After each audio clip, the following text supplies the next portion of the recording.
जय हिंद साथियों। शिक्षण विधियों के कॉमन पार्ट के अंतर्गत अत्यंत एक महत्वपूर्ण शीर्षक के साथ मैं उपस्थित हूं, उद्देश्य और उनका वर्गीकरण। और सारे विद्यार्थी जो अलग अलग विषयों से परीक्षा देते हैं, उन्हें ये पता है कि पेडागोजी का, शिक्षण विधियों का ये एक पार्ट ऐसा होता है जो प्रत्येक विषय के लिए कॉमन होता है। और हमें इस पर ये श्रेष्ठ समझ इसलिए बनानी होती है कि ये पूरा जो खंड है उद्देश्यों का, जिसके अंतर्गत हम वर्गीकरण पढ़ेंगे, वह सामान्य और विशिष्ट उद्देश्यों के अंतर्गत, फिर उनका ब्लूम की टैक्सोनॉमी के सापेक्ष में उनका वर्गीकरण देखेंगे। उसके बाद ब्लूम की टैक्सोनॉमी में जो संशोधन हुए वो देखेंगे। मैंने कहा कि मैं इसीलिए सारी रिकॉर्डिंग्स नई जो है वो इसलिए जरूरी है कि बच्चों को सारे अपडेशन से बिल्कुल अवगत कराया जाए। तो मैं पूरी ताकत के साथ इन सारे वीडियोस में बच्चों की श्रेष्ठतम समझ बनाने का प्रयास कर रहा हूं। हमें उद्देश्यों और उनके वर्गीकरण पे हमको चर्चा बहुत अच्छे से समझनी है, क्योंकि इस पूरे खंड से परीक्षा में बहुत ज्यादा सवाल आते हैं निश्चित तौर पर, और प्रत्येक विषय में आते हैं। तो जब कहीं बारीक सवाल कहीं अंदर से आ जाता है और वो बारीक सवाल कहीं उद्देश्यों के किसी एक वर्गीकरण के किसी एक प्रकार से संबंधित हो, और वहां पर आपने इनकी क्रमबद्ध समझ अगर नहीं बनाई हो, तो निश्चित तौर पर फिर आपका प्रश्न गलत हो सकता है। इसलिए मैं आपसे आग्रह करूंगा कि कॉमन पार्ट के अंतर्गत ये जो खंड है उद्देश्यों का, और मैं इनके उद्देश्यों के फिर जो अलग अलग विषयों के सापेक्ष जो उद्देश्य लेखन है वो मैं अलग अलग विषयों में अलग अलग कराऊंगा ही। ये कॉमन पार्ट है। उद्देश्य और उनके वर्गीकरण की हम जब बात करते हैं तो हमको सबसे पहले ये समझना होता है कि इस शब्द की आवश्यकता क्यों है, उद्देश्य की आवश्यकता क्यों है। और इसके लिए हमको देखना पड़ेगा बीएस ब्लूम का एक मॉडल। बीएस ब्लूम का एक मॉडल हमको देखना पड़ेगा, बीएस ब्लूम। मैं अपनी बात बिल्कुल जड़ से करना चाहता हूं, बच्चा बिल्कुल नीचे से हर बात को सीखे समझे। तो बीएस ब्लूम का एक शिक्षण अधिगम प्रक्रिया को त्रिध्रुवीय बताने का एक मॉडल है। यानी कि बीएस ब्लूम ने शिक्षण अधिगम प्रक्रिया, शिक्षण अधिगम प्रक्रिया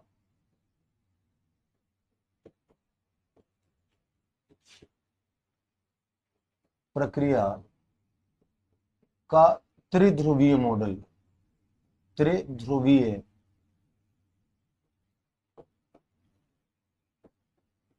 त्रिध्रुवीय मॉडल, मॉडल है ना।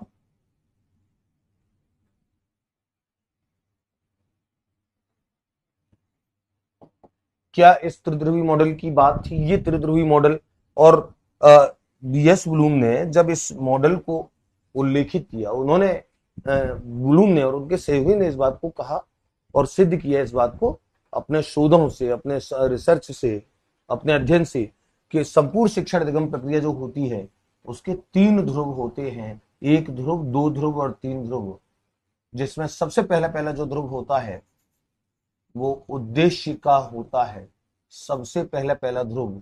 दूसरा ध्रुव जो होता है वो अधिगम अनुभव का होता है, अधिगम अनुभव का। और तीसरा ध्रुव जो होता है ये मूल्यांकन का होता है।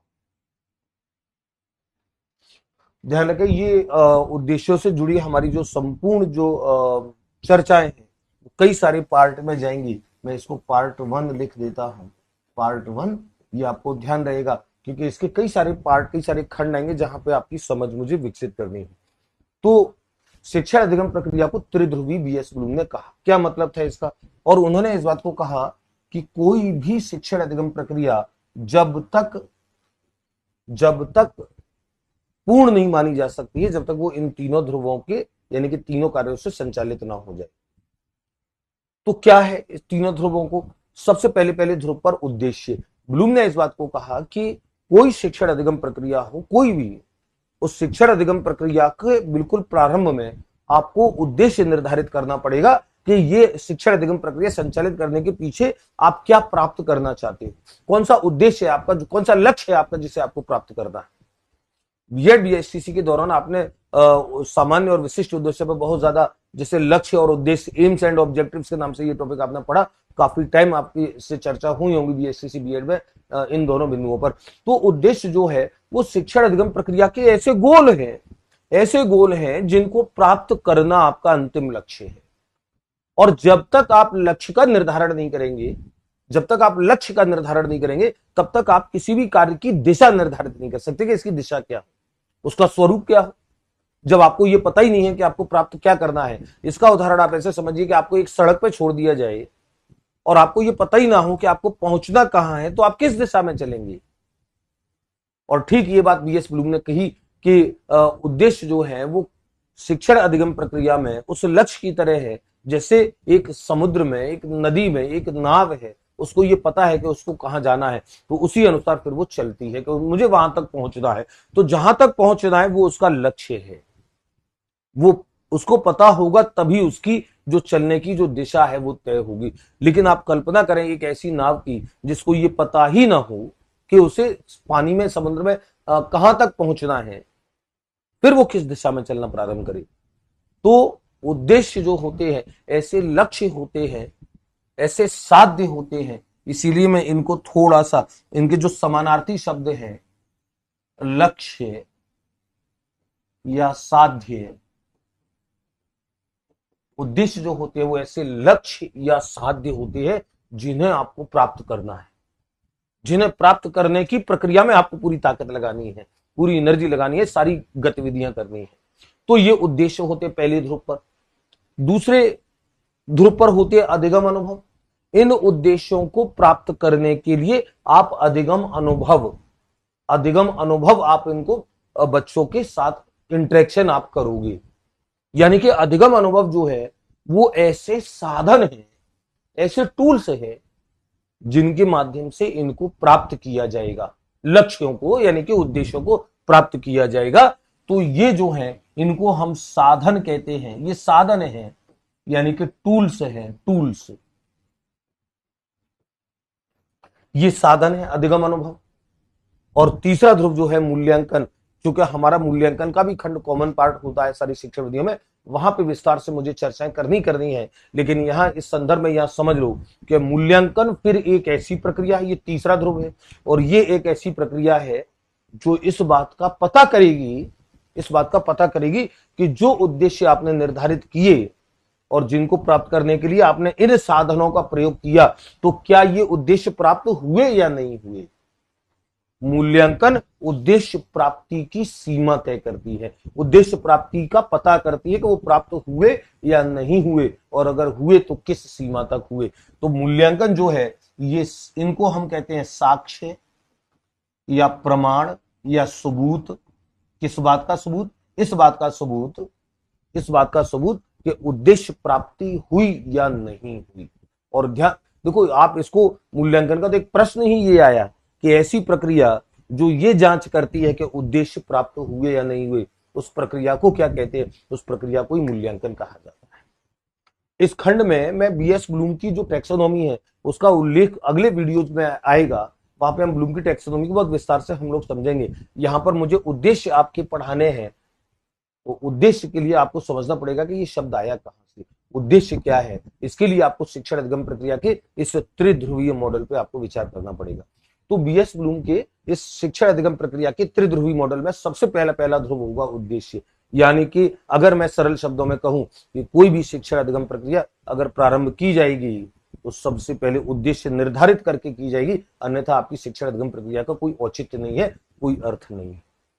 तो ये आपके शिक्षण अधिगम प्रक्रिया के अंतर्गत पहला ध्रुव उद्देश्य। और इसी वीडियो में इस उद्देश्य से मैं चर्चा प्रारंभ करता हूं, क्योंकि हमको यहां से इन पे भी हम बात करेंगे, ये जितने भी टूल्स होते हैं वो सारे टूल्स पे भी हम बात करेंगे, मूल्यांकन पे भी हम बात करेंगे, ये हमारे सिलेबस में आगे आता जाएगा। लेकिन हम सबसे पहले हम बात करेंगे कि उद्देश्य क्या होते हैं, और इन उद्देश्यों को आपको समझना पड़ेगा।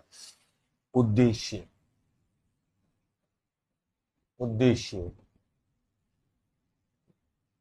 और मैं अगर उद्देश्य को एक बड़ी सरलतम भाषा में अगर परिभाषित करूं तो उद्देश्य ऐसा व्यवहारगत परिवर्तन होते हैं। उद्देश्य का मतलब आप बच्चों को जब आप पढ़ा रहे हैं, आप संक्षिप्त समय के लिए या लंबे समय के लिए, दीर्घ अवधि तक, अल्प अवधि तक या दीर्घ अवधि तक जब आप उनके साथ इंटरेक्शन कर रहे हैं, तो निश्चित तौर पर आपकी इंटरेक्शन समाप्त हो जाने के बाद, आपकी अंतःक्रिया समाप्त हो जाने के बाद उन बच्चों के व्यवहार में एक परिवर्तन आएगा, और वो परिवर्तन आएगा जो आपने अपेक्षा की है, जो आपने उम्मीद की है, जिसको आप शुरू में सोच कर चले हैं। इसीलिए उस व्यवहारगत परिवर्तन को हम पूरा नाम देंगे अपेक्षित व्यवहारगत परिवर्तन। अपेक्षित मतलब जो आपने अपेक्षा की है, जो आपने उम्मीद की है, और व्यवहारगत परिवर्तन जो उनके व्यवहार में परिवर्तन आया। आपने जिस चीज की अपेक्षा की और जो व्यवहार में परिवर्तन आया वो अपेक्षित व्यवहारगत परिवर्तन। तो उद्देश्य क्या होती है? उद्देश्य ऐसा ऐसा अपेक्षित अपेक्षित एक और शब्द होता है वांछित, विच वॉज रिक्वायर्ड। अगर मैं बात करूं अंग्रेजी में, हम लोग जैसे देखेंगे, अगर आप इंग्लिश टर्मिनोलॉजी की बात आप करेंगे तो एम्स की मैं परिभाषा लिखा रहा हूं, तो ऐसा अपेक्षित यानी कि वांछित व्यवहारगत परिवर्तन, व्यवहारगत परिवर्तन यानी कि अपेक्षित व्यवहारगत परिवर्तन, इसे हम अंग्रेजी में बोलेंगे रिक्वायर्ड,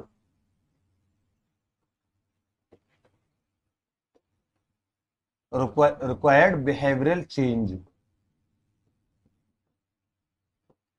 बिहेवियरल चेंज यानी कि जो आपने रिक्वायर्ड था, जो आपको करना था। तो ऐसा अपेक्षित वांछित व्यवहारगत परिवर्तन जो जो शैक्षिक क्रियाओं के माध्यम से, जो शैक्षिक क्रियाओं के माध्यम से, क्रियाओं के माध्यम से लाया जाता है,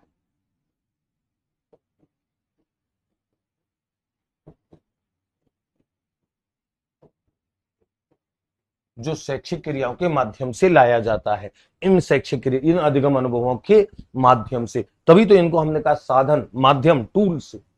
इनके माध्यम से बच्चों के अंदर एक व्यवहारगत परिवर्तन लाया जाएगा, उनकी सोच में या उनके कार्य करने के तरीके में या उनकी दक्षता में, उनकी नॉलेज में, उनकी समझ में कोई चेंज आएगा, और वो चेंज आ जाएगा और उसकी जांच होके ये पता लग जाएगा कि हाँ वो चेंज आ गया, तो समझ लो वो उद्देश्य पूरा हो गया।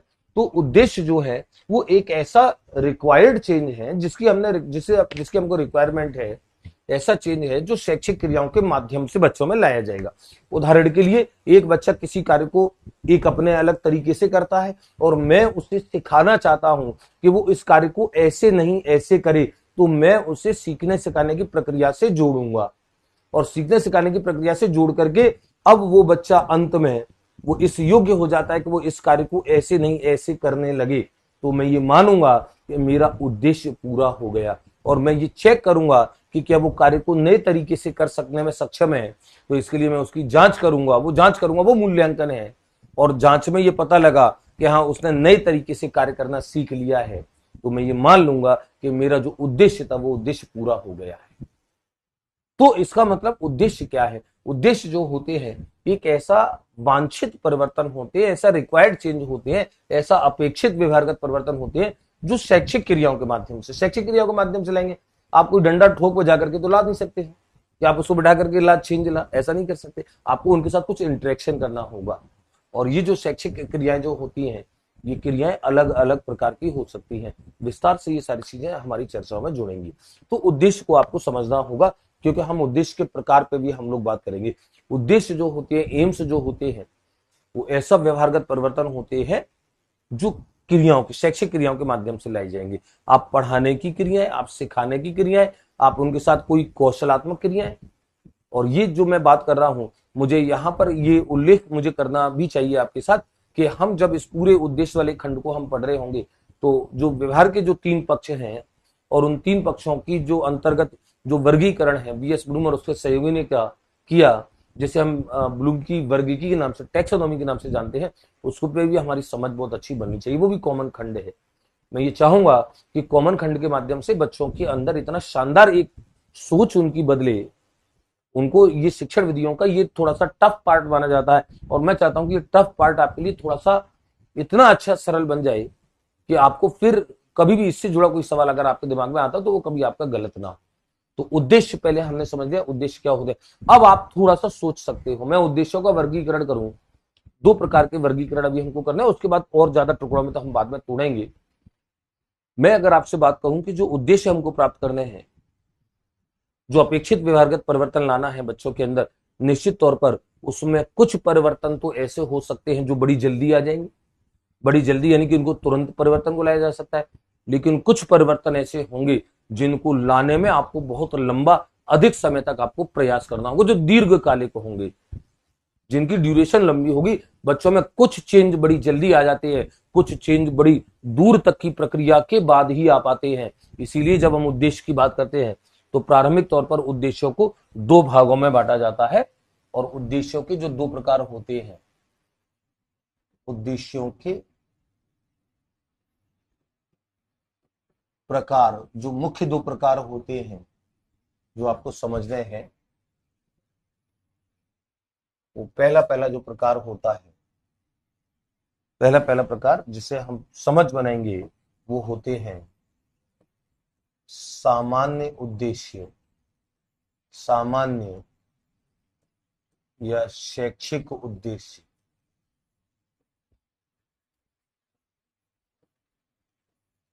और दूसरे हमारे होते हैं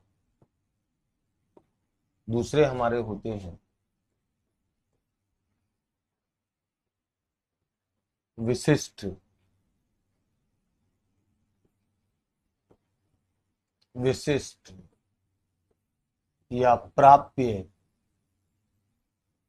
या व्यवहारिक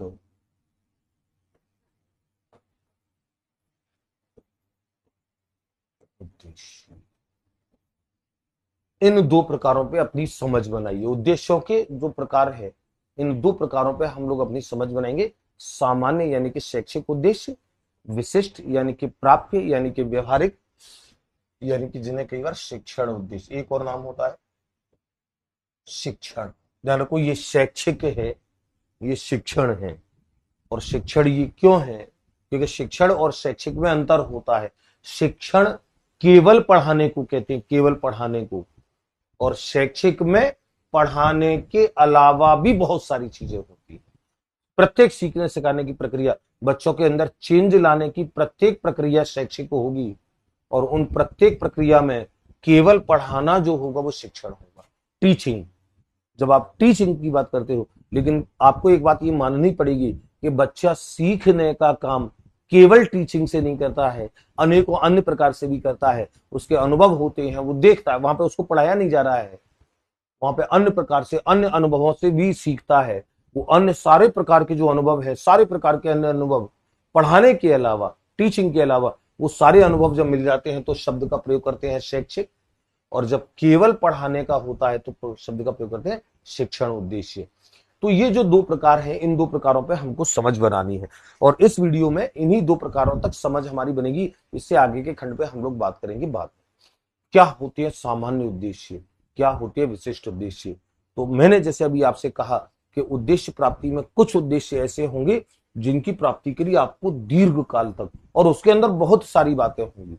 जैसे उदाहरण के लिए हम जैसे किसी बच्चे के अंदर ये चेंज लाना चाहते हैं कि बच्चा ये सीख जाए, कि इस वस्तु और इस वस्तु में क्या अंतर है, इस वस्तु और इस वस्तु में क्या अंतर है, तो हम बच्चे को बड़े आराम से सिखा सकते हैं। इस वस्तु और इस वस्तु में क्या अंतर है, हम बच्चे को बड़े आराम से थोड़ी सी देर में बता सकते हैं। ये परिवर्तन बड़ी जल्दी लाया जा सकता है। लेकिन अगर बच्चे की सोच में पॉजिटिविटी लानी है, सकारात्मकता लानी है, उसके चिंतन में कोई एक विशेष तत्व पैदा करना है, वो आपका एक बार में नहीं हो सकता। उसके लिए आपको बच्चे के साथ इंटरेक्शन लंबे करने पड़ेंगे। ध्यान रखो, सामान्य उद्देश्य जो होते हैं, ये वो उद्देश्य होते हैं जो दीर्घगामी होते हैं, यानी कि जिनकी प्राप्ति दीर्घकालिक होती है, लंबे समय के बाद होती है। लेकिन विशिष्ट उद्देश्य जो होते हैं, ये ऐसे उद्देश्य होते हैं जिनकी प्राप्ति अल्पकालिक होती है, तुरंत प्राप्त हो जाते हैं। और कैसे तुरंत प्राप्त होंगे, इसकी भी हम इन सारे अंतर को, परीक्षा में ये बड़ा अच्छा एक प्रश्न आता है कि सामान्य और विशिष्ट उद्देश्यों में क्या अंतर है, या कुछ उद्देश्य दे दिए जाते हैं, उनमें से पूछा जाता है कि इनमें से कौन सा सामान्य उद्देश्य है, इनमें से कौन सा विशिष्ट उद्देश्य है। तो सबसे पहला कि ये जो होते हैं शैक्षिक सामान्य उद्देश्य, इनका क्षेत्र अत्यंत विस्तृत होता है, व्यापक होता है, इनका क्षेत्र संकीर्ण होता है। इससे हम प्रारंभ करेंगे। सबसे पहला पहला अंतर, इनका क्षेत्र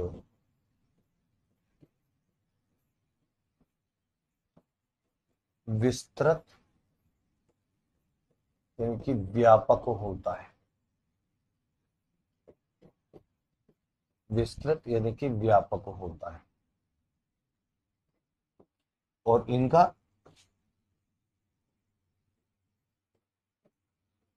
क्षेत्र संकीर्ण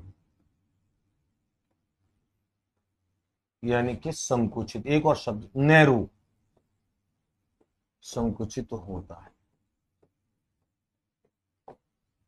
ये ब्रॉड है, ये ब्रॉड मतलब इनके अंदर बहुत सारी चीजें शामिल है, सामान्य उद्देश्य, इसीलिए हमने हिंदी में शब्द व्यापक, अंग्रेजी बोलेंगे इनका जो एरिया होता है बड़ा ब्रॉड होता है, इनका एरिया नैरो होता है, संकीर्ण होता है, संकुचित होता है।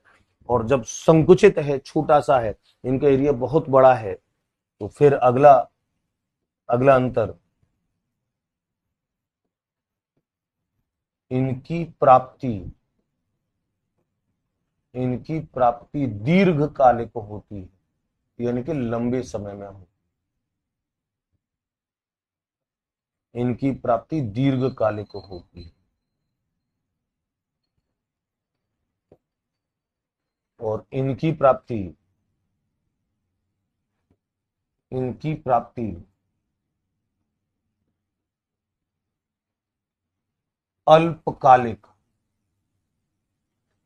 अल्पकालिक यानी बहुत कम समय में। और वो बहुत कम समय कितना होता है मालूम है? वो कम समय होता है एक कालांश। ये आगे हम बात जोड़ेंगे, एक कालांश में होती है। इनकी प्राप्ति अल्पकालिक, एक कालांश में। आप जो पाठ्य योजना बनाते हो, दैनिक पाठ्य योजना, वो उसमें इसी शिक्षण उद्देश्य को यानी कि विशिष्ट उद्देश्य को ध्यान रखा जाता है। यह हमारी चर्चा में आगे जुड़ेगा। तो सबसे पहले दो अंतर हमारी कौन सी है? दो अंतर में नंबर भी डाल देता हूं, नंबर 1, नंबर 2। इनका क्षेत्र व्यापक होता है, विस्तृत होता है, सामान्य उद्देश्यों का। इनका क्षेत्र संकुचित होता है, छोटा सा होता है। इनकी प्राप्ति दीर्घ काल में होती है, इनकी प्राप्ति अल्पकाल में होती है। अल्पकाल का मतलब एक कालांश में होती है, ये दीर्घ कालांश में होती है। और ये जो सामान्य उद्देश्य, मैं इनको अंडरलाइन भी कर दूं, ये थोड़ा सा शीर्षक हमारा अंडरलाइन रहेगा।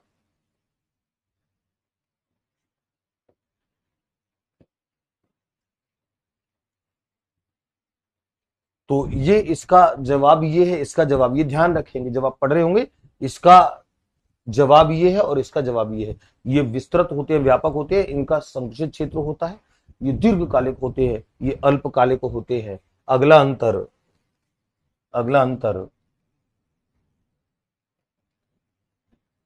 सामान्य,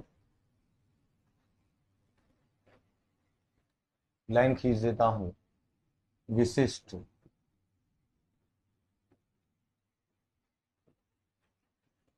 सामान्य विशिष्ट यानी कि इसी सारणी को मैं अंदर लेकर के जा रहा हूं, आगे लेकर के जा रहा हूं। तो पहला अंतर, दूसरा अंतर, तीसरा अंतर क्या होता है? तीसरा अंतर समझिए कि ये जो होते हैं, तीसरा अंतर सामान्य उद्देश्य होते हैं, ये साध्य यानी कि एम यानी कि लक्ष्य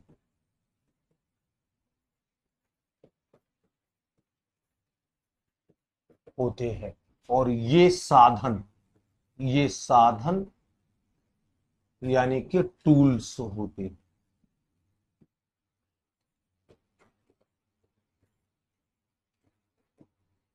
देखो, मैंने त्रिध्रुवी मॉडल में मैंने इन शब्दों का प्रयोग भी किया है।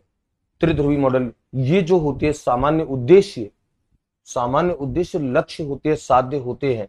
अधिगम अनुभव, जो छोटे छोटे से अनुभव प्राप्त करेंगे, वो हमारे टूल्स होंगे। इसीलिए हम विशिष्ट उद्देश्यों को टूल्स बोलते हैं, साधन बोलते हैं। अब इसको थोड़ा सा समझो। मैं क्लासों में पढ़ाता हूं और ये मैंने पहले भी बच्चों को बताया कि बच्चों ने मुझसे एक सवाल, बड़ा अच्छा सवाल ये पूछा, कर ये जो सामान्य उद्देश्य हैं जिनकी प्राप्ति लंबे समय में है, दीर्घ समय में है, तो ये एक दिन में तो प्राप्त होंगे नहीं, कई दिनों में, कई अवधि में प्राप्त होंगे। लेकिन उन दिनों में, उन अवधियों में हम कई सारे ये तो प्राप्त करते जाएंगे, कई सारे ये तो प्राप्त करते जाएंगे। तो बच्चों ने मुझसे सवाल पूछा कि क्या सर एक सामान्य उद्देश्य की प्राप्ति में कई सारे विशिष्ट उद्देश्य प्राप्त करने पड़ेंगे? मैंने कहा यस, बिल्कुल करने पड़ेंगे। एक सामान्य उद्देश्य की प्राप्ति तक आप कई सारे विशिष्ट उद्देश्य प्राप्त कर चुके होते हो, और ये विशिष्ट उद्देश्य प्राप्त करते करते करते करते सामान्य उद्देश्य अपने आप प्राप्त होने लगते हैं। तो इसीलिए हमने शब्द का प्रयोग किया कि सामान्य उद्देश्य जो वो गोल है, लक्ष्य है, गोल है, एम है, गोल है, ये गोल है, और ये जो है ये टूल्स है, ये साधन है। इन हिंदी में इन दो शब्दों का विशेष ध्यान रखेंगे, साधन और साध्य। साधन होता है जिसके माध्यम से, मुझे मान लीजिए मुझे जयपुर जाना है, मैं बस का सहारा लेता हूं, मैं बस में बैठ करके जाता हूं, तो जयपुर मेरा साध्य है जहां तक मुझे पहुंचना है, और जिस बस से मैं पहुंचा, बस मेरा साधन है। तो जिस तरीके से आप वहां तक पहुंचते हो लक्ष्य तक, ध्यान रखो, विशिष्ट उद्देश्यों को साधन कहा जाता है, इनको साध्य कहा जाता है। और मैंने जैसा भी कहा कि ऐसे कई सारे साधनों का प्रयोग करते हुए आप लक्ष्य तक पहुंच जाते हो। इसीलिए चौथा अंतर होता है, इसीलिए चौथा अंतर होता है, ध्यान रखो। चौथे अंतर को मैं समझा दूं कि कक्षा में आप पढ़ाने जा रहे हो एक कालांश के लिए, एक कालांश के लिए, और उस एक कालांश में आप पढ़ा करके निकलोगे, एक छोटा उद्देश्य प्राप्त हो जाएगा, यानी कि एक प्राप्य उद्देश्य प्राप्त हो जाएगा, लेकिन सामान्य उद्देश्य प्राप्त नहीं होगा। सामान्य उद्देश्य तो कई सारे प्राप्य उद्देश्यों के, विशिष्ट उद्देश्यों के बाद प्राप्त होगा। इसीलिए एक प्रश्न सवाल आता है कि इन दोनों में से कक्षा शिक्षण से, क्लासरूम टीचिंग से डायरेक्ट संबंध किसका होता है? डायरेक्ट संबंध इसका होता है। इसीलिए हम लिखते हैं कि इनका इनका कक्षा शिक्षण से, सामान्य उद्देश्यों का कक्षा शिक्षण से प्रत्यक्ष संबंध नहीं होता, प्रत्यक्ष संबंध नहीं होता। और इनका इनका कक्षा शिक्षण से, इनका कक्षा शिक्षण से, कक्षा शिक्षण से प्रत्यक्ष संबंध होता है, प्रत्यक्ष संबंध होता है।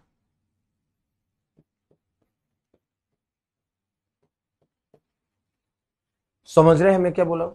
कक्षा शिक्षण से डायरेक्ट संबंध नहीं है इनका, ये डायरेक्ट रिलेटेड नहीं है। ये जो है ये कक्षा शिक्षण से सीधे सीधे रिलेटेड है। यानी कि कक्षा से आप पढ़ा करके निकले, इधर पढ़ा करके निकले, और इधर आपको ये उद्देश्य प्राप्त हो जाएगा। इसीलिए इनको अल्पकालिक हमने कहा, इसीलिए एक कालांश का हमने इनको कहा। तो कक्षा शिक्षण पढ़ाते ही, जैसे आप इसको, मैं एक एग्जाम्पल लेकर के, अलग अलग विषयों में अलग अलग एग्जाम्पल हैं। जैसे मैं यदि गणित के सापेक्ष में कहूं, मैं विज्ञान के सापेक्ष में कहूं, मैं पर्यावरण के या हिंदी के या अंग्रेजी के सापेक्ष, किसी भी विषय के सापेक्ष आप अलग अलग देख सकते हो। जैसे मैं अगर गणित का संदर्भ लूं, तो गणित के संदर्भ में मैं अगर ये कहूं कि एक बालक में अमूर्त चिंतन विकास, अमूर्त चिंतन का विकास हो सकेगा, तो अमूर्त चिंतन का विकास ये एक दिन में, एक कालांश में नहीं हो सकता है। ये आपको लंबे समय तक प्रक्रिया करनी पड़ेगी, तब जाकर के काफी समय के बाद बच्चे के अमूर्त चिंतन का विकास होगा। ये सामान्य उद्देश्य है। लेकिन मैं अगर कहूं कि एक बच्चा बिना हासिल वाली संख्याओं को जोड़ना सीख सकेगा, बिना हासिल वाली संख्याओं को, तो ये विशिष्ट उद्देश्य, ये एक कालांश में प्राप्त हो जाएगा, बिना हासिल वाली संख्याओं को। अगर मैं विज्ञान में कहूं कि बालक कुचालक और सुचालक पदार्थों को समझ सकेगा, ये छोटा सा उद्देश्य है। या चालक और कुचालक पदार्थों की परिभाषा दे सकेगा, ये छोटा सा उद्देश्य है। आप एक कालांश में सिखा सकते हो। लेकिन विज्ञान में अगर ये कहा जाए कि एक बालक में वैज्ञानिक दृष्टिकोण का विकास हो सकेगा, तो वैज्ञानिक दृष्टिकोण का विकास हो सकेगा, ये लंबा उद्देश्य है, ये एक दिन का उद्देश्य नहीं है। मैं अगर भाषा की बात करूं, बच्चा वर्ण, स्वर और वर्ण, अगर मैं हिंदी की बात करूं कि वर्ण, स्वर और व्यंजन में अंतर कर सकेगा, स्वर क्या है, स्वर जान सकेगा, ये विशिष्ट उद्देश्य बच्चा एक दिन में जान सकता है, मतलब एक दिन का मतलब एक कालांश में जान सकता है कि स्वर कौन कौन से होते हैं। लेकिन बच्चा भाषाई कौशलों पर पकड़ बना सकेगा, ये लंबा उद्देश्य, भाषाई कौशलों पर पकड़ बना सकेगा, तो ये लंबा उद्देश्य है। पर्यावरण के संदर्भ में बात करूं तो पर्यावरण के संबंध में, सामाजिक के संबंध में, किसी में भी बालक को एक विद्यालय के संगठन का पता लगेगा। ये बालक के विद्यालय के संगठन के बारे में आप बता सकते हो कि एक प्रधानाचार्य होता है, फिर एक उप प्रधानाचार्य होता है, फिर शिक्षक होते हैं, ये बच्चे को आप एक कालांश में सिखा सकते हो। लेकिन बालक में एक अच्छे नागरिक, सभ्य नागरिक के गुण विकसित हो सकेंगे, ये दूरगामी है। ये आप एक दिन में सभ्य नागरिक नहीं बना सकते उसको, तो जो दूरगामी है, तो सभ्य नागरिक के गुण विकसित हो सकेंगे, इसे हम सामान्य उद्देश्य की श्रेणी में रखेंगे। बालक विद्यालय के संगठन को समझ सकेगा, इसे हम विशिष्ट उद्देश्य की। तो मैं अलग अलग विषयों की जब मैं लिखाऊंगा कि गणित में किस किस के, विज्ञान में किस किस के, सामाजिक में किस किस के, हिंदी में किस किस के, तो जब अलग सारी शिक्षण विधियों में, तो सबके अंदर सामान्य उद्देश्य कैसे लिखे जा सकते हैं, सबके अंदर विशिष्ट उद्देश्य कैसे लिखे जा सकते हैं, इसको हम चर्चा में वहां पे करेंगे। तो इनका कक्षा शिक्षण से प्रत्यक्ष संबंध नहीं होता, इनका कक्षा शिक्षण से प्रत्यक्ष संबंध होता है। और अगला, ये चौथा हो गया, अगला और बड़ा इंपोर्टेंट, अगला और बड़ा इंपोर्टेंट, ये इधर सामान्य उद्देश्य, इधर विशिष्ट उद्देश्य, और ये हमारे इधर हो चुके हैं कितने, चार चार हो चुके हैं। और अब हम देखेंगे पांचवा, और पांचवा बड़े ध्यान से समझिए। देखो, ये जो सामान्य उद्देश्य होते हैं, इन सामान्य उद्देश्यों को कहां से लिया जाता है, ये सामान्य उद्देश्य के बच्चे के अंदर इन इन चीजों का विकास करना है, बालक के अंदर उसके दृष्टिकोण में, उसके चिंतन में, उसके अमूर्त चिंतन में, उसके वैज्ञानिक दृष्टिकोण में, ये सारे परिवर्तन है, सभ्य नागरिक बने। ध्यान रखो, इन उद्देश्यों का स्रोत जो होता है, इन उद्देश्यों का स्रोत शिक्षा नीतियां होती हैं, विद्यालय संगठन होता है, समाज होता है इन उद्देश्यों का। और इन उद्देश्यों का स्रोत जो होता है, इन उद्देश्यों की प्राप्ति का, ये शिक्षक छात्र के मध्य अंतः क्रिया होता है। और ये बड़ा अच्छा एक वो अंतर होता है, मैं इसको लिख दूं फिर इसको समझाता हूं। पांचवा, इन उद्देश्यों को, इन उद्देश्यों को शिक्षा नीतियों,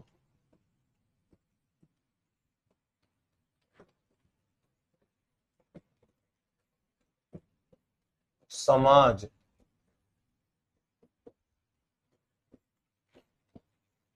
विद्यालय संगठन द्वारा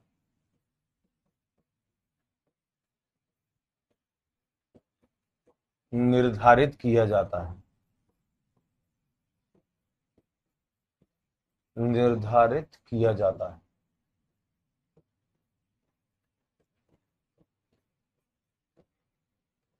और ये इन उद्देश्यों का निर्धारण, इन उद्देश्यों का निर्धारण शिक्षक करता है।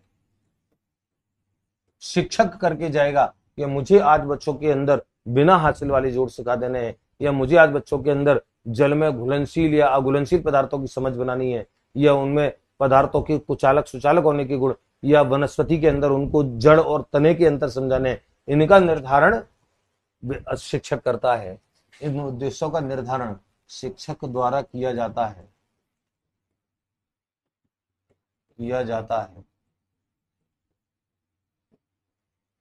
तथा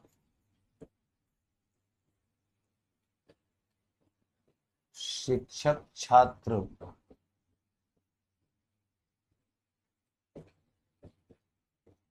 अनुदेशन पर इनकी प्राप्ति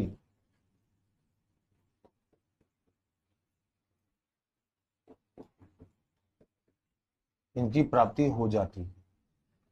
शिक्षक पढ़ाने के लिए गया, पढ़ा करके बाहर निकला, एक कालांश, इनकी प्राप्ति हो जाएगी।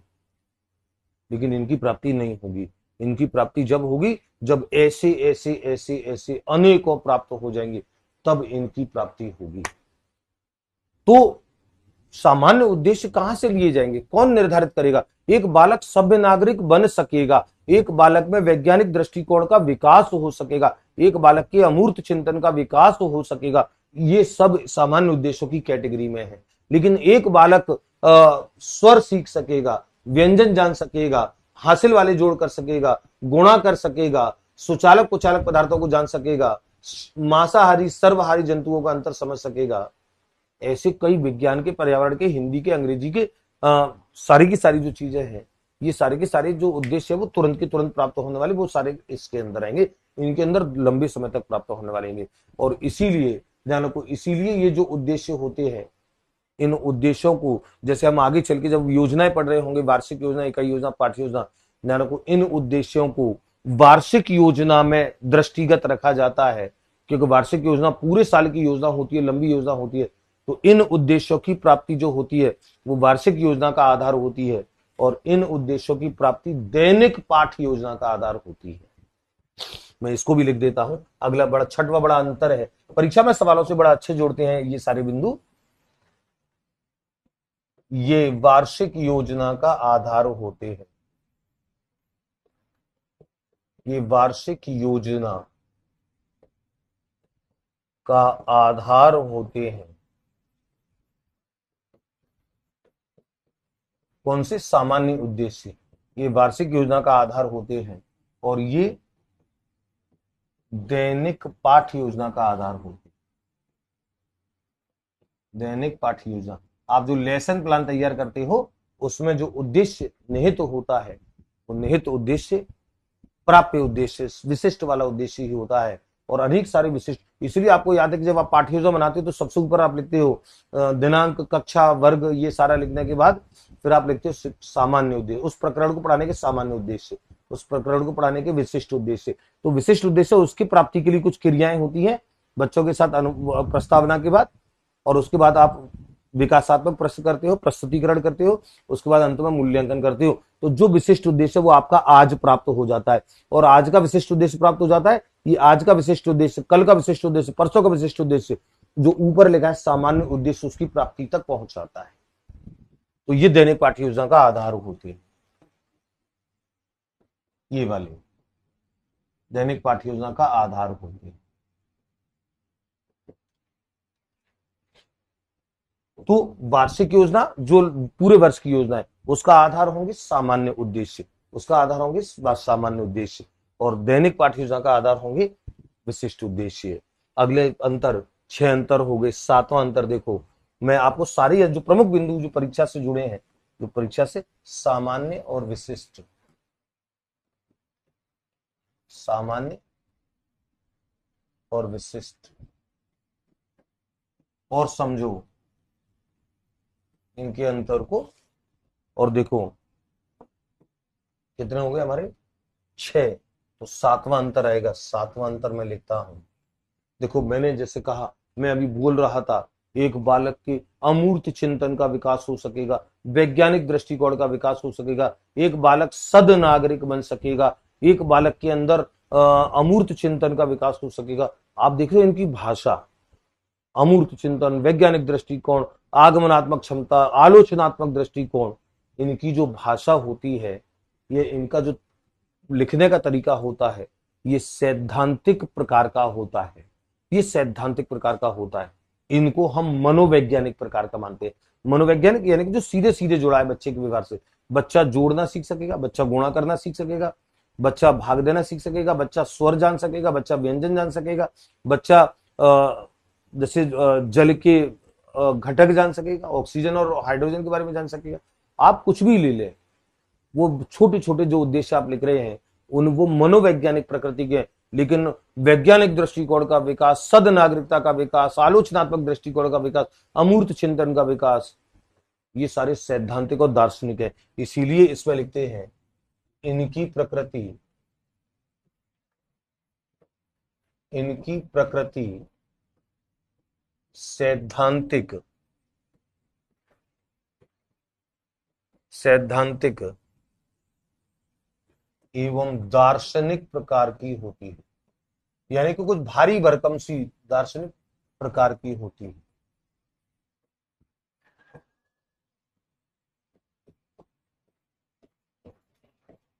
सैद्धांतिक और दार्शनिक प्रकार बड़े थ्योरिटिकल हैं।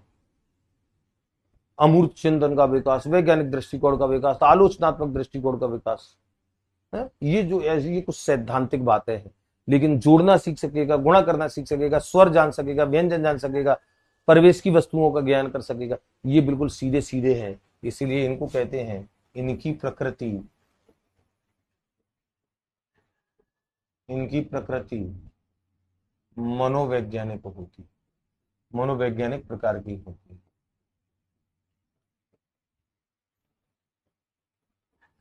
ये परीक्षा के दृष्टिकोण से मैं आपको बता रहा हूं बड़े इंपोर्टेंट है परीक्षा में ये बहुत सारे। और जब आपको मैं अलग अलग विषयों के अंतर्गत अलग अलग उदाहरण दिखा दूंगा, फिर आपको पता लग जाएगा कि सामान्य उद्देश्य कौन सा है, इनमें से विशिष्ट उद्देश्य कौन सा है। जानने का सरल तरीका ये है, आप सिर्फ ये सोच लेना कि ये जो उद्देश्य है ये सामान्य है कि विशिष्ट है। सबसे सरल ट्रिक मैं बच्चों को बताता हूं, आप तो खाली ये सोच लेना कि उसकी प्राप्ति आप कितने टाइम में कर सकते हैं। अगर आपको लगे, जैसे प्रश्न आ जाए कि जैसे मान लो प्रश्न आ जाए कि बालक 2 अंकों की संख्या का गुणा कर सकेगा, जैसे मान लो गणित का एक एग्जाम्पल ले रहा हूं, तो आप ये सोचना कि यार इसको कितने टाइम में सिखाया जा सकता है। इसको आप एक कालांश में सिखा सकते हैं, 2 अंकों की संख्या का गुणा करना, तो ये विशिष्ट माना जाएगा।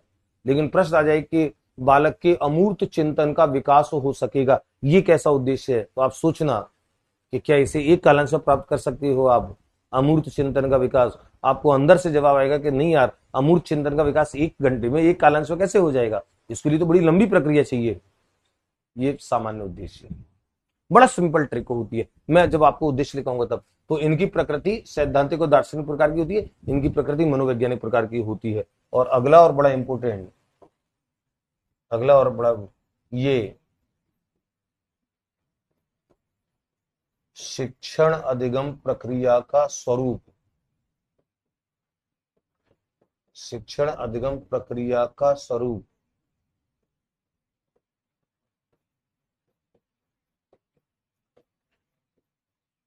तथा मूल्यांकन की पद्धतियों,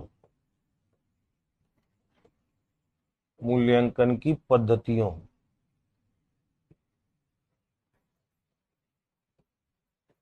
पद्धतियों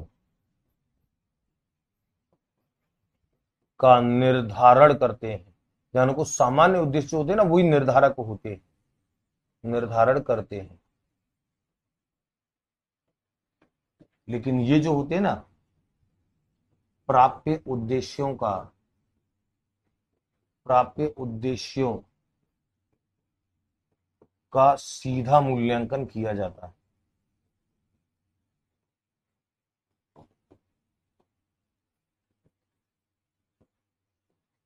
सीधा मूल्यांकन किया जाता है, इसको भी आप समझ लें। मैं हर अंतर को चाहता हूं कि हर अंतर को आप समझ लें। जैसे एक बालक के अमूर्त चिंतन का विकास हुआ कि नहीं हुआ, इसके लिए आप कोई मूल्यांकन परीक्षा नहीं ले सकते हो। आप उनके साथ इंटरेक्शन करोगे लंबे समय के बाद, फिर आपकी समझ लंबे समय के बाद कई सारे खंडों में जाकर के पता लगेगी, कई सारे इंटरेक्शनों के बाद आप कहीं इस निर्णय पे पहुंचोगे कि हाँ, इसके अंदर अमूर्त चिंतन का विकास हुआ है, किस सीमा तक हुआ है।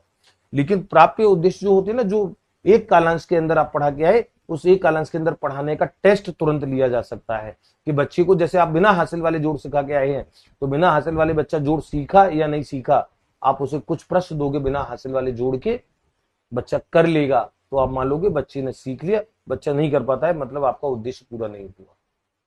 ये प्रश्न परीक्षा में, इसीलिए आप देखो लेसन प्लान जो आपका होता है दैनिक पाठ्य योजना, उसके सबसे अंत में, उसके सबसे अंत में मूल्यांकन प्रश्न जरूर होते हैं। एक प्रश्न आता है कि मूल्यांकन से सीधा संबंध किसका होता है, सीधा संबंध प्राप्य उद्देश्य का होता है।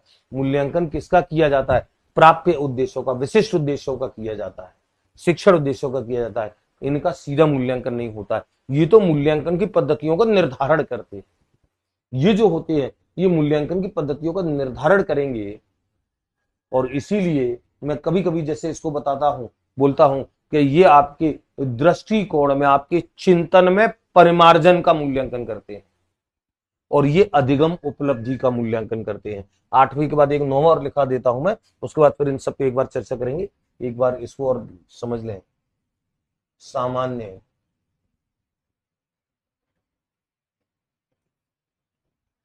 विशिष्ट, सामान्य, विशिष्ट, 9वें नंबर का आएगा ये चिंतन, दृष्टिकोण में परिमार्जन, यानी कि पहले से कितना बेटर हुआ, पहले से कितना परिमार्जन या परिष्करण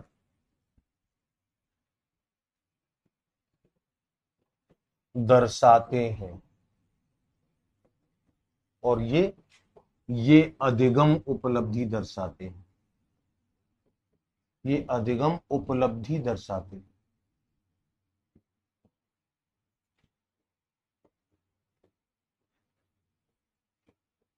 यानी कि लर्निंग अचीवमेंट, आपने कितना सीख लिया, आपने जोड़ वाले सीख लिया, आपने विज्ञान के अंतर्गत सुचालक कुचालक, विलनशील अघुलनशील, आपने जड़ और तने के अंतर, आपने पुष्प के विभिन्न भाग, आपने पर्यावरण के अंतर्गत अपने आसपास के वातावरण में वस्तुओं के गुण दोष, ये अधिगम उपलब्धि को दर्शाएंगे। जो सीखने में तुरंत बच्चा सीखा है, ये दृष्टिकोण में, चिंतन में परिवर्तन को दर्शाएंगे, जो परिमार्जन हुआ है।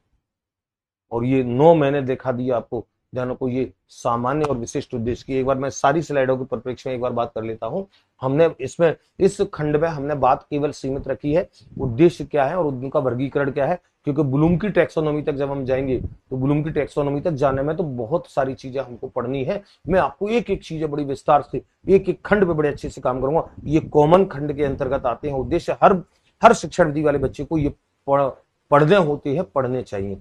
तो उद्देश्य पे हमने सबसे पहले बात की। हमने उद्देश्य को परिभाषित करने से पहले हमने इसको समझा कि उद्देश्य, ये शब्द कहां से आया है, इसका कहां पे क्या स्टैंड रोल क्या है। तो बीएस ब्लूम की जो त्रिध्रुवी प्रक्रिया है, शिक्षण अधिगम को त्रिध्रुवी प्रक्रिया का मॉडल दिया, उसमें पहला ध्रुव जो होता है वो उद्देश्य होता है, दूसरा अधिगम अनुभव, तीसरा मूल्यांकन।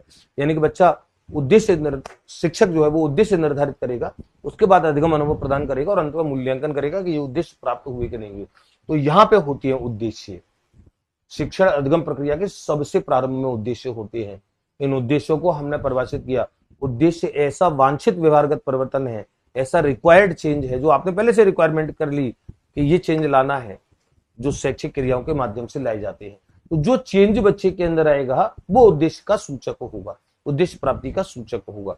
ये उद्देश्य होते हैं। और उद्देश्यों को हमने जैसे मोटे तौर पे फिलहाल जो वर्गीकृत किया, सामान्य और विशिष्ट।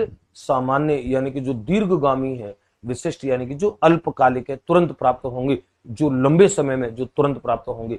तो इनके जो अंतर है, ये अंतर ध्यान रखेंगे, परीक्षा में बहुत ज्यादा ये जोड़ते हैं। क्योंकि मैं जब इनके विस्तार जब मैं आपको पढ़ा रहा हूंगा तो प्रत्येक विषय के अंतर्गत कुछ सामान्य कुछ विशिष्ट क्या हो सकते हैं, इस पर हमारी चर्चा चल रही होगी।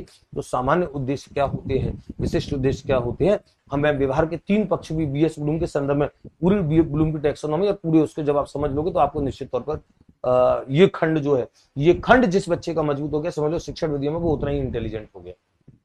तो इनका क्षेत्र विस्तृत होता है, इनका संकीर्ण होता है, छोटा होता है उनका, इनका विस्तृत होता है। तो विस्तृत है तो प्राप्ति दीर्घ काल में होगी, और इनका छोटा है तो प्राप्ति अल्पकाल में हो जाएगी। अल्पकाल से अभिप्राय होता है एक काल अंश में होगी। अगला अंतर क्या लिखा, ये साध्य है, गोल है, ये साधन है, टूल है, इनके माध्यम से ये प्राप्त होंगी। अगला क्या लिखा, कक्षा शिक्षण से डायरेक्ट संबंध इनका नहीं है, इनका कक्षा शिक्षण से डायरेक्ट संबंध है। कक्षा में पढ़ा के निकले और निकलते ये प्राप्त हो चुका होगा, इसलिए कक्षा शिक्षण से डायरेक्ट संबंध है। चौथा, इनका इन उद्देश्यों की इन उद्देश्यों का निर्धारण जो है वो शिक्षा नीतियां करती है, समाज करता है, विद्यालय संगठन करता है, विद्यालय का जो ऑर्गेनाइजेशन है वो करेगा, समाज का जो संगठन है वो करेगा, शिक्षा नीति करेगी कि ये सामान्य उद्देश्य प्राप्त करते हैं। और ये शिक्षक छात्र, इसका निर्धारण शिक्षक करेगा कि मुझे आज ये सिखाना है, इसका निर्धारण शिक्षक करेगा। और ये चूंकि लंबे होते हैं तो वार्षिक योजना का आधार होते हैं, ये चूंकि अल्पकालिक होते हैं ये दैनिक पाठ्य योजना का आधार होती है। उसके बाद इनकी प्रकृति सैद्धांतिक और दार्शनिक यानी कि थियोरेटिकल टाइप होते हैं। कुछ ऐसे भारी भरगम से शब्द, अमूर्त चिंतन का विकास, वैज्ञानिक दृष्टिकोण का विकास, आलोचनात्मक चिंतन का विकास, ऐसे कुछ सैद्धांतिक दार्शनिक प्रकार के होते हैं। ये सीधे सीधे मनोवैज्ञानिक प्रकार के होते हैं। बच्चा ये सीख सकेगा, बच्चा वो सीख सकेगा, बच्चा अंतर कर सकेगा, बच्चा त्रिभुज और चतुर्भुज में अंतर कर सकेगा। ये तो सैद्धांतिक नहीं, तो सीधी सीधी बात है। ये मूल्यांकन की पद्धतियों का स्वरूप तय करते हैं, शिक्षण अधिगम प्रक्रिया का स्वरूप तय करते हैं। ये इतने भारी, इतने दमदार होते हैं, ये इतना शक्तिशाली होते हैं कि ये निर्धारित करते हैं कि शिक्षण अधिगम प्रक्रिया का स्वरूप क्या हो, मूल्यांकन की पद्धतियां क्या हो। इनका सीधे सीधे मूल्यांकन किया जाएगा। तो मैंने जैसे कहा कि ये प्रश्न परीक्षा में आया है कि मूल्यांकन किनका होता है, सामान्य उद्देश्यों का कि प्राप्य उद्देश्यों का, तो सीधे सीधे मूल्यांकन प्राप्य उद्देश्यों का होता है। और ये एक अंतर मैंने बताया, ये बड़ा इंपोर्टेंट कि ये चिंतन में, दृष्टिकोण में, यानी कि आपकी थिंकिंग में, आपकी एटीट्यूड में क्या परिवर्तन आया है, क्या चेंज आया है, ये उसको दर्शाएंगे। और ये आपकी अधिगम उपलब्धि, आपके सीखने में क्या चेंज आया है, ये उसको दर्शाएंगे।